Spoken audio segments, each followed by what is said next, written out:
Straight ahead on 12 News, new legal maneuvering in the Terrace Theater saga, the latest effort to prevent demolition, plus international flavor at a Brooklyn Park golf course. These guys have come from all over England, all over the UK, a few from Germany, so all over Europe really.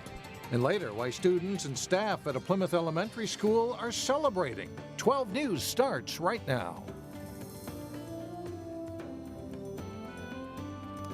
Hello, everyone, and thanks for joining us. There are new developments in the legal fight over Robbinsdale's Terrace Theater. Reporter Sonia Goins joins us now with the latest details on that. Sonia? Mike, the group Friends of the Terrace filed a motion with the Minnesota Court of Appeals on Wednesday. The group is asking the court to review a bond request ordered issued by a Hennepin County judge to prevent demolition of the theater. Friends of the Terrace has to come up with two different bond amounts by Friday, which add up to $6.3 million. But what we're asking is that that we be allowed the chance to be heard on our appeal, and that the Terrace Theater not be demolished while that appeal is still going on.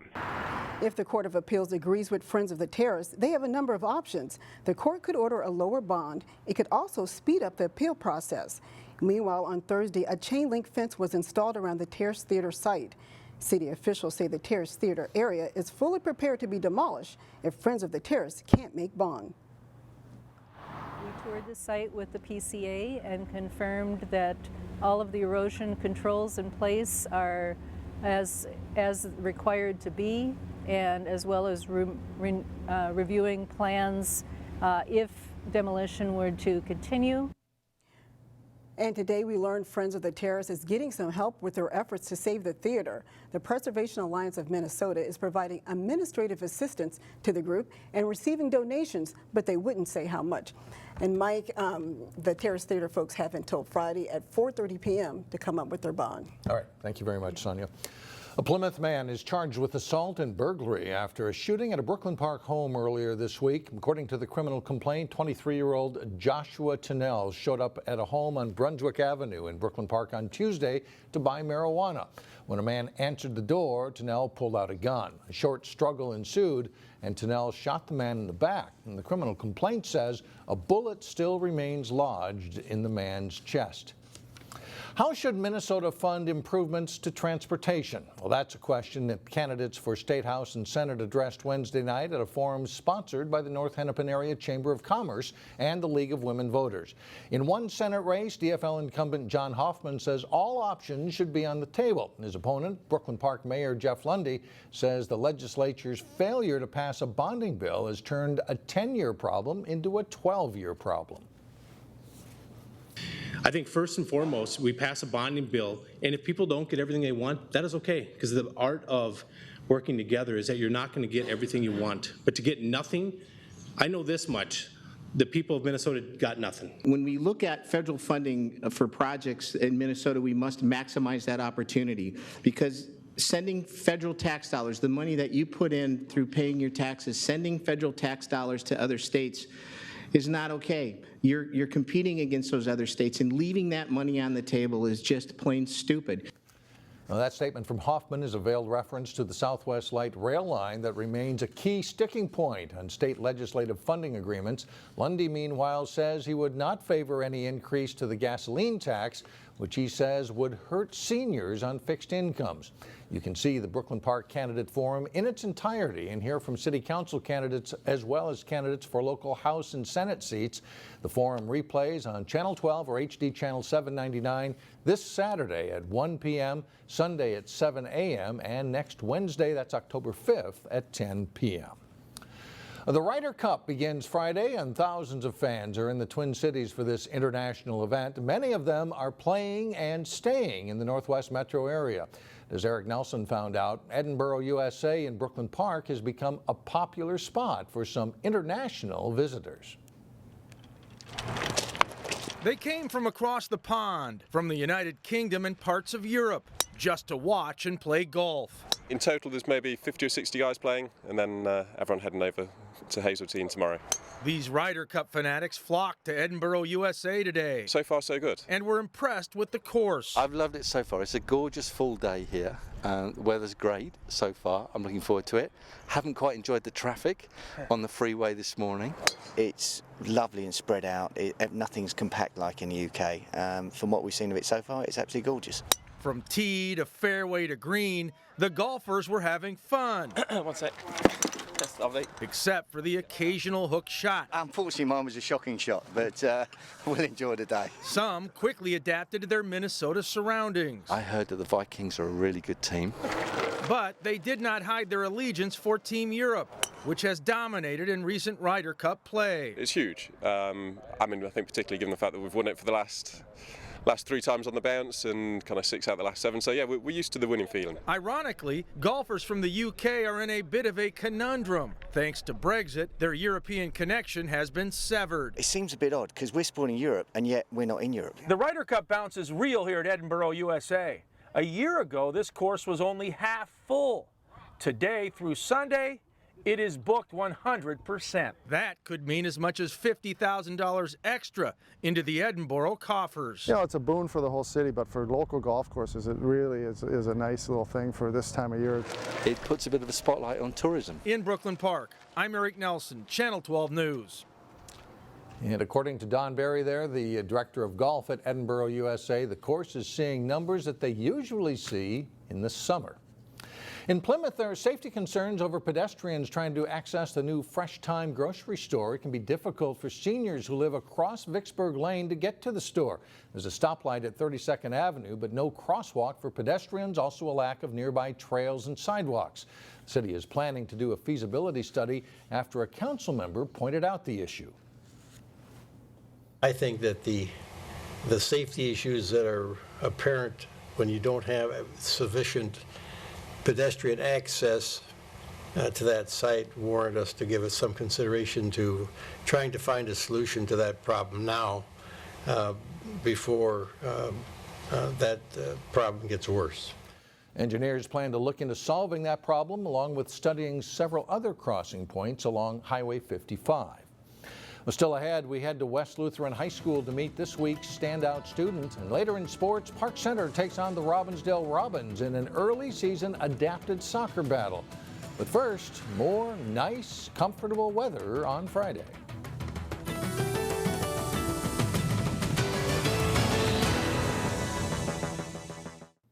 Today's standout student is about as busy as a senior can wish to be. Neil Persley has more in today's standout student.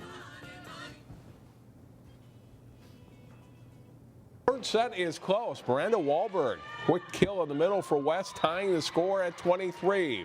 She is a very real girl. She's honest, she's kind, she puts herself behind others, so others in front of herself. Miranda Wahlberg is accomplished on the volleyball court, but that's just one dimension of this outstanding senior at West Lutheran High School in Plymouth. Academically, I've been able to stay on the honor roll, and I've passed my AP US History test last year, which is good, so that carries over to colleges. She takes many post-secondary enrollment options, honors, and advanced placement classes, which are challenging in and of themselves. Right now, I'm involved in student council. I'm the president of student council. I'm the president of our class.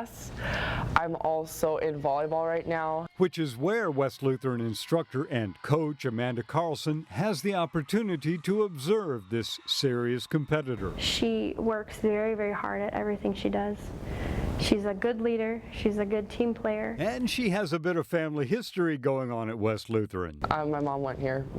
She did? Yeah. I don't know how many years ago that was. She'd probably be like, don't say that. But yeah, my mom went here, so I'm kind of like a legacy in a sense, living on the family tradition, me and my sister. She gravitates towards the sciences. Anatomy and physiology because I'm looking into becoming a nurse someday. So I like that class a lot, learning about the body and how it works. Miranda is looking to the future, but definitely enjoying her senior year at West Lutheran. You definitely know who's walking through the hallways. You get to know people and just get to say hi to everybody, and you feel like they kind of have your back. In Plymouth, Neil Persley, 12 News. Miranda also hopes to play volleyball in college. Coming up, special reason to celebrate at a Plymouth elementary school. But first, Totino-Grace football is taking care of business so far this season. Jay Wilcox has more on the top-ranked Eagles next in sports. Top-ranked football team is rolling along, and it'll be interesting to hear what they think about being number one. Yeah, the Totino-Grace Eagles having another great year. I guess it's not exactly unusual for their program. The Totino-Grace football team is undefeated at 4-0 and ranked number one in Class 6A. Jason Malillo visited the Eagles, and he has this report. For Totino-Grace, being the top-ranked team in the state means... It means nothing. We don't get any points for it. Right now, it doesn't mean anything to us. It just means that we have a target on our back and everyone's coming to get us. There's no denying Grace has played very well this fall, particularly on defense, where the Eagles have given up just 34 points through 4 games. A little saying we have is swarm hit, go for broke, and that's just what we've been doing all year, just trying to make big plays and come up big for our team. It's fun. You know, I think our defensive guys are playing fast right now. I think they're playing with confidence. We keep getting smarter. You know, our guys, their reads are good, and we have a lot of room for improvement still. Excited about that, but I like where we're playing right now. On offense, head coach Jeff Ferguson loves the way his line has come together, opening up the field for running backs Ivan Burlack and Gayflor Flomo. It's really good to have like a support system. They're really supportive of us. They know that we're young, they know that we're working, and they always got our back. So it's really nice to have them with us whenever we have our games. The Eagles travel to Blaine this Friday, and their defense will have to be on point against a Bengals team that's averaging more than 35 points a game. Jason Malillo, 12 Sports. Kickoff time for the Eagles game at Blaine Friday night is 7 o'clock. In addition to Totino-Grace Blaine, here's a rundown of the other prep football games going on involving local teams. Maple Grove hosts Gette in a West Metro South District game. You can see that game live on Channel 12 and our HD channel 799 or on the web at 12.tv. In other games, Cooper visits Park Center. That game kicks off at 5 o'clock. Also, Osseo is at Champlain Park, Armstrong plays at Irondale, and Hopkins travels to Shakopee. Benilde St. Margaret's is home to play city rival St. Louis Park. Brooklyn Center plays St. Agnes at Hamlin. Providence Academy is home to play New Life Academy. Breck hosts Mound Westonka. And West Lutheran travels to Grand Meadow to play the 3-time defending state 9-man champion Superlarks. In boys soccer, the Breck Mustangs are having another strong season as we head toward playoff time. The Mustangs tuned up for back-to-back games Thursday and Friday at a practice session. Breck is up to number 2 in the state Class A rankings, and they carry an 8-2-2 record into Thursday night's home game against Trinity.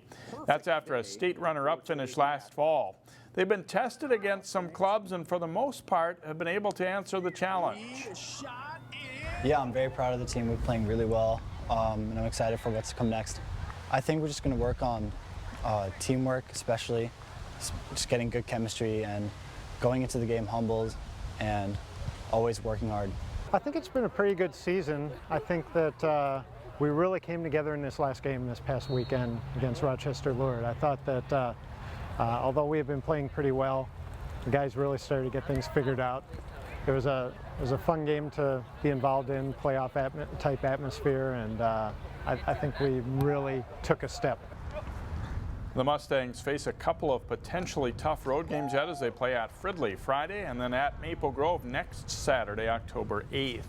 The adapted soccer season is now underway. Robbinsdale, Hopkins, Mound Westonka look for a second win this week over Park Center as the Robins visit the Pirates. First half, Andy Hansen plays it in front and Isaiah Joyner taps it in for a Robins goal. Joyner finishes with 3 goals and an assist. Haley Engbertson takes the shot for the Robins. Elaine Charlton puts the rebound away and the Robins lead 4-0 at halftime. Second half, Hansen with a nice through ball to Joyner and he buries a one-touch shot for the Robins. Madeline Ost's first shot is wide, but her rebound kick caroms off the defender and goes in for a 7-0 Robins lead, and that's the final. The Robins are now 4-0. and so trying to get back into the championship reign for them. All right, very good. Thank you. You bet. In local vote 2016, 4 people are running for 2 positions on the Osseo City Council. Mark Schulz was first elected in 2010 and is going for his 3rd term. And this is Kathleen Gette's first run for elected office. She's worked in the effort to save Osseo's nearly 100-year-old water tower. Hello, my name is Mark Schulz and I am seeking re-election to the Osseo City Council. I remain ready to serve you for another 4 years. We, as a city, are in a much different place than we were back 6½ years ago when I began my tenure as councilman. I'm extremely proud of the financial and development progress that has been made, all with the intent purpose of solidifying Osseo's future as a city.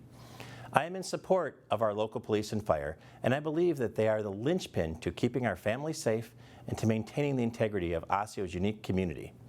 Again, my name is Mark Schulz. You can find me soon on the web at markschulz.info, and I ask for your support at the polls on November 8th for the Osseo City Council. Thank you.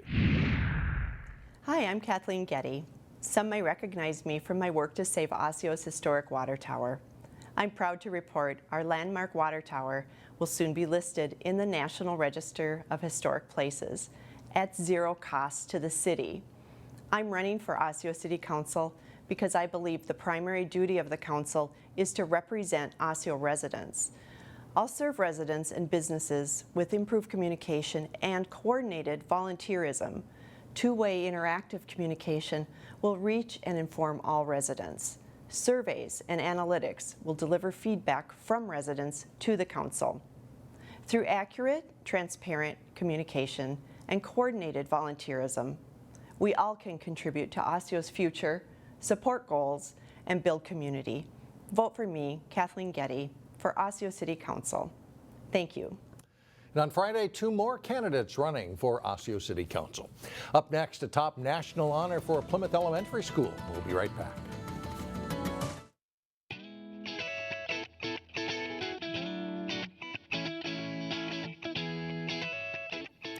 Finally, Plymouth Elementary School receives top honors from the U.S. Department of Education.